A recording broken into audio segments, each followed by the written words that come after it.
হয় মহ মাখি এইবিলাক নাইকিয়া হয় ধোঁৱাবিলাকৰ প্ৰভাৱ আছে আৰু ইয়াতেইনো যিটো ধোঁৱা দিয়া হয় তাৰ একেবাৰে মহাকাশৰ কলৈকে তাৰ প্ৰদূষণ নাইকিয়া প্ৰমাণ প্ৰমাণ বিজ্ঞানীসকলে প্ৰমাণ কৰিছে এডাল বিজ্ঞানীয়ে প্ৰমাণ কৰিছে এইটো বাতৰিত পঢ়া কথা মই এডাল বিজ্ঞানীয়ে প্ৰমাণ কৰিছে যে তেওঁলোকে এটা যজ্ঞৰ ধোঁৱাৰ পৰীক্ষা কৰিছে আৰু ইয়াৰ পৰা পাছ আমাৰ বহুত হ'ব পাৰে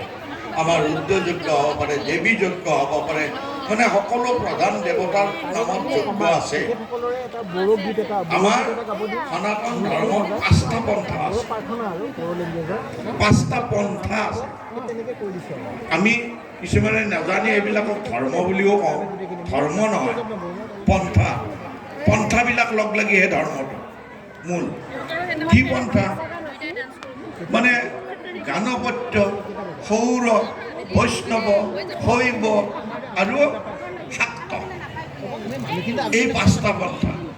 গণপতি মানে গণেশপন্থী লোক আছে সৌৰ মানে সূৰ্য উপাসনা কৰি এটা পন্থা আছে তাৰপিছত মানে দেৱীক আৰাধনা কৰা যিটো পন্থা আছে এইবিলাক শাক্ত এই পাঁচটা পন্থা মানে